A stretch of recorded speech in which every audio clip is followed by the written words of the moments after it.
And I asked Jennifer Jones about it, and her answer was, I've been in every situation before. I've won championships from the front runner's position, and I've won them from trailing. And all you got to do is just keep on rolling. Curling now enters the Sports Weekend spotlight.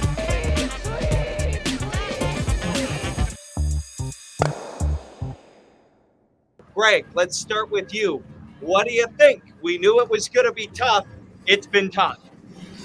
Yeah, good morning. Great to see everyone. Feels like, Saskatoon was yesterday, but here we are. Yeah, initial takeaways. I mean, I think at the end of the day, Curling Canada was really satisfied with the three teams that are in Beijing. And a slow start out of the gate. I mean, Jennifer Jones has shown us why. Not rattled at all. In fact, yesterday, you could just see that laser focus. The high fives had more zip. She was in that zone. And, she wasn't rattled after that third loss. She said the right things, but she was still into it.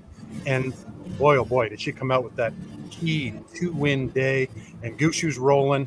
It's interesting. I noticed when Brad first walked out for his initial practice, there was no, gazing at the rings. There was no, this is a huge moment. Like, obviously it is, but he's been there, he's done that, and you can see it in the results. I mean, these teams are locked in and looking really good now. Love it. Ted, what do you think? Because it felt like this thing was on the verge. It was on the verge. Some thoughts? Well, first of all, good morning to you all. Devin, we miss you, man. Wish you were here. Glad we have Colleen to, bounce every single one of our curling ideas off of. She's just a little bit above us on the bench, which we love. But yeah, initial thoughts on this, guys. It's been a struggle for Canada overall, I would say. I think Brad Gushu really starting to play well now. Great day for Jennifer Jones yesterday. That's the most positive. The last couple of days have been the most positive it's been since we've been here in terms of the Canadian teams. Obviously the mixed doubles situation didn't start things off very well. And then when you see Jennifer Jones go to 1 and 3, and especially when you're looking at those standings and saying, with the way it's all bunched up and with them being dead last in last stone draw, plus having lost to a bunch of the teams that are in that playoff mix, they can't afford to get into a tiebreaker situation. So I feel like they're in a must-win situation. They sure did come out and show that they can handle that kind of situation yesterday. And I asked Jennifer Jones about it, and her answer was, I've been in every situation before. I've won championships from the front runner's position, and I've won them from trailing. And all you got to do is just keep on rolling. And, well, they've got it started. They get a day off now. Not sure if that's going to affect their momentum or not. But if they can just keep it rolling, they're in a good position. Love it. I have a hard time remembering Jennifer ever not being in a front-running position. But she said it to me, too. So I'm going down in my memory bank on, well, I don't know when that was. Greg, let's talk about the rock situation with them taking that electronic surveillance out of the rocks yesterday. Why is that important that WCF moved in and made that move? How big a distraction do you suppose that was for players? Yeah, we asked a few curlers about it before they made that change. And boy, everyone just saying, it's a massive distraction. And that's the last thing you want, is to have a rock issue when you're in that zone just before making a shot. You have to call out for the umpire. You have to completely reset and redo, your usual pre-shot routine. So by taking the batteries out, there was an issue with the batteries and how they were positioned. They weren't reliable. And so, we talked to Hans, the ice maker, chief ice technician here at the Ice Cube, and he said, yeah, we're taking them all out. So it was, a half-hour process. They took the batteries out, kept the handles as they are, and relying on the honor system for hogline violations. But it's more to eliminate the distraction. And Jennifer experienced it. When you see the technical timeout sign go up, it's just something that they wanted to eliminate. By doing this, they can nip it in the bud. And interesting, once they got the electronic surveillance out of the, I feel like I'm being electronically surveilled. But once they got that out, in that final extra end game, Denmark and Norway, I think he was playing Norway, but the Denmark skip had the shot to win, and his handle came loose. So they had to call a technical timeout on a last shot. I think that was one of the things they were trying to protect against. What if in a gold medal game, last shot. It came down to that. Now, Devin, fun fact about Ted, we have these gizmos, that thing right there on our desks, and it gives you every data point ever. Ted, you are combing that. What stat do you not have now? I don't know. They're all there. It's really, this is Greg and I were saying it yesterday. It's like, you could not miss out on a stat here, and that's just something that we don't have. Now, let's not point any fingers at Curling Canada for not having this same technology, because this is the Olympics, this is the World Curling Federation, but the data is incredible, and the big screens at the back of the house that we can see from our end are incredible. Like, you can, the overheads are just unbelievable. So this is truly one of the best curling events I've ever covered. It's certainly one of the nicest buildings, if not the nicest building, which is fantastic. So here's the thing, that the data that has really struck me, though, in the last couple of days, and Greg and I talked about this quite a bit yesterday, is where Canada sits in terms of last stone draws.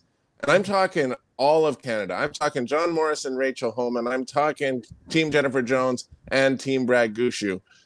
They have won Hammer 5 times in 21 games. Yikes. I mean, that just makes no sense at all. And Homan and Morris finished 10th out of 10. Jones is currently 10th out of 10. And Gushue is 6th out of 10. And really, the most surprising one there is the Gushue team, because Brad Gushue basically said, we win Hammer 5 out of 6 games during the course of the regular year. But they can't seem to find it. Jen Jones especially, that team, they've been way off the button. And it's become such a huge part of this game. And I really do have a gut feeling that with the way, if you look at the standings right now, the way they're bunched up, that those last stone draws are going to come into play. And right now, unless somehow the Jones team can win the last 3 and move up in those standings, they're not going to beat anybody in a multiple team tiebreaker. That's scary. Let's hope it doesn't come down to that. No kidding. Sure. Yeah.